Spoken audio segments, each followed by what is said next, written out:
Hey friends, I'm in the studio today, this morning, in the shared 5 art studio, and I'm getting ready to cover up this painting, repaint it.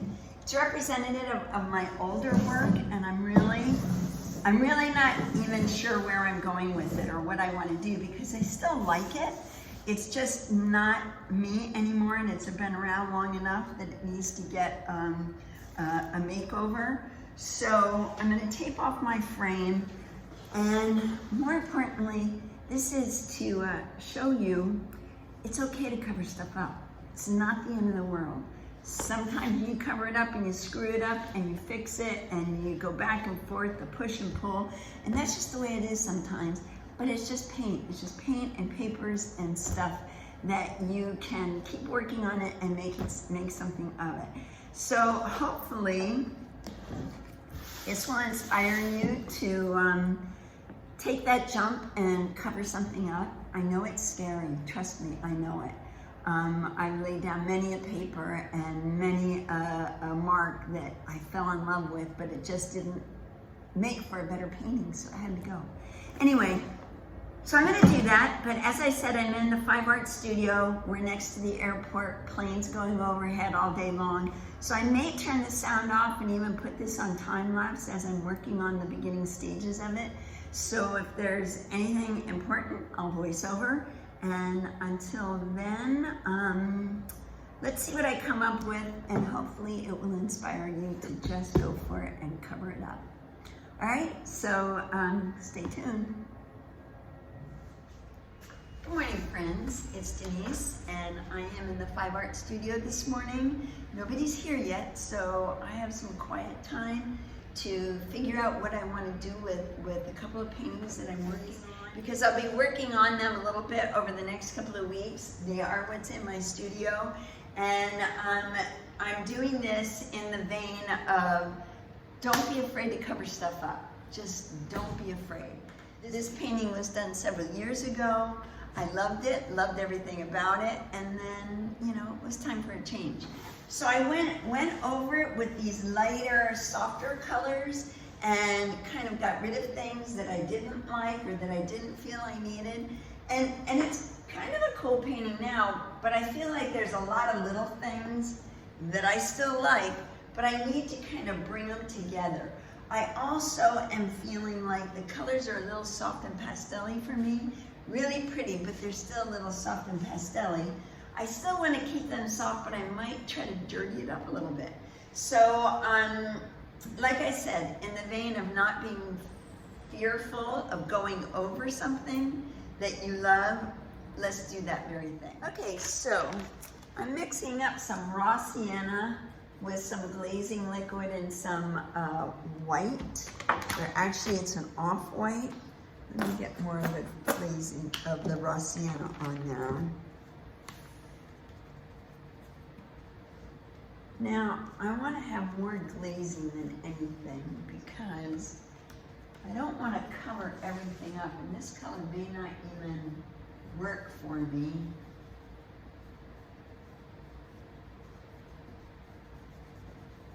And what I want to do is paint a bigger shape for all these little things to reside in, all these other little shapes to reside in.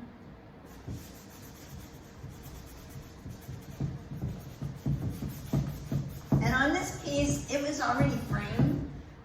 It already has like a 3-inch frame, and I'm painting right over the surface of the frame.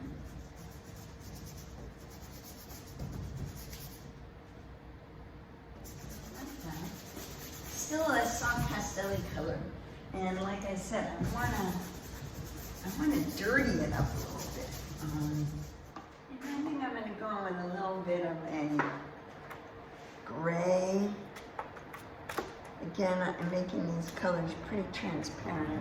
Okay, I'm going to take a moment and do a voiceover here and point out the obvious of me pushing and pulling different colors and kind of tickling my canvas with them.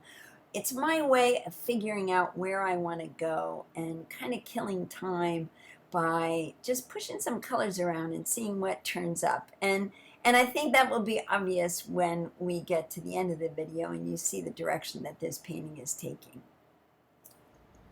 Okay, now I think what I'm going to do is I'm going to take that green and the light minty green.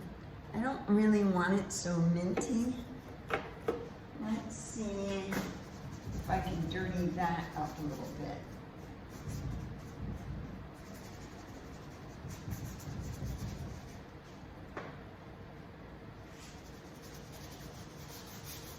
I can let some of the mint stay, but I just want to give it a little bit of a contrast or a little bit of difference, because that's what's going to make it a little bit more interesting. Definitely don't want to lose my lemons, because I do love the lemons. And things that I'm going in and covering up, I can come back and pop them out later.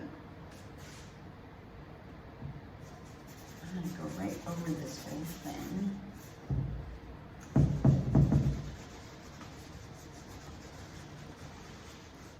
And I don't want to forget that over here on the side, I do keep a little wingman, and that's where I clean up my brush, or I can test a color to see if this is where I want to go.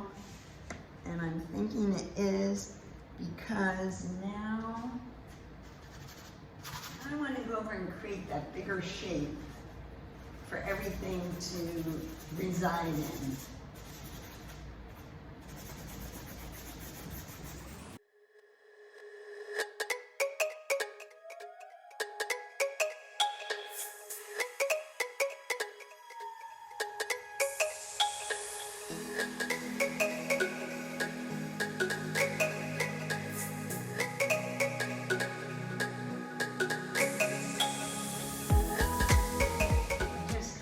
Swishing around and getting rid of some of my brush strokes. I want some of them to stay, but I like to have it look a little bit more, I just like the shapes that I get with the color shaper.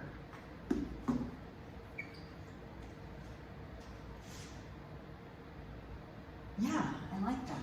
It's helpful to think about things that you know you want to keep as you're doing this process. Get rid of things, make them go away, but keep clear the things you want to keep. I mainly wanted to keep these lemons because I love the lemons. I love how soft they are. I love the color of this vase, and I may leave it as is, or I may add something to it. I loved these pink flowers because they have paper in here that has writing on them. And I loved that little, actually there were two of those. Maybe I can get the other one back. There it is. I liked those two little gumdroppy looking things. So when you get clear on the few things that you would like to keep, then it's really easy to go over and cover around the rest. So that way you're not losing everything you love. They're still there. You still know they're there. And it just builds the history, and it makes for a better painting. Okay, now I'm taking my Home Depot pencil and just making some scribbles. Really loose. Really loose scribbles in here. What do I want these scribbles to be doing? Do I want them to define some of my flowers? This was a flower I liked.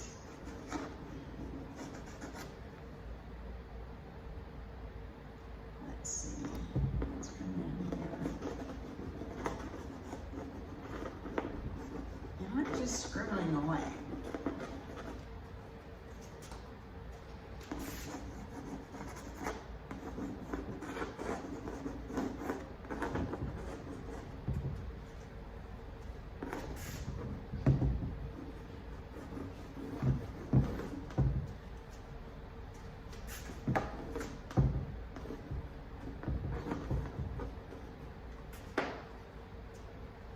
Don't want to mess with my lemons, but I could come down.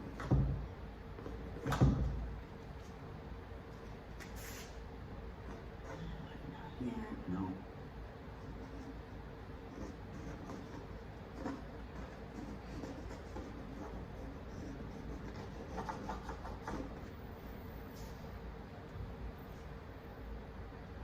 Okay, I think that's all I'm gonna do for right now. I'm walking away from this. I'll show you a close-up picture. My lighting's not so great. I seem to be getting a spotlight here. Shadows. But I'm liking this painting even more and more as I go along and I add more layers. So, you know, can add some flower interiors here. Yeah, I'm liking it. I'm really liking it now. So there you go. That is a little lesson on don't be afraid to cover things up, because I think this is going to be a much better painting. We'll see. And I have a couple more to work on, although I'm pretty sure this one will stay.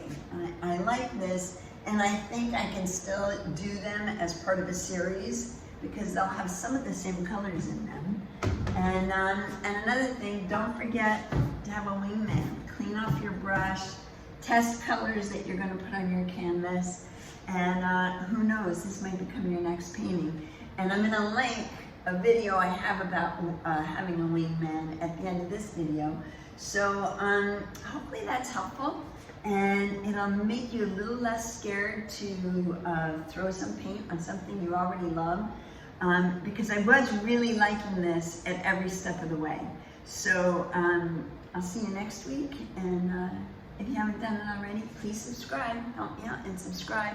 It keeps me showing up and sharing what I know, and give me a thumbs up. Love a thumbs up, and mostly I love comments. So comment away, and I will get back to you, I promise. And make it a good day. Okay, so there is a starts on 2 paintings that I just painted over.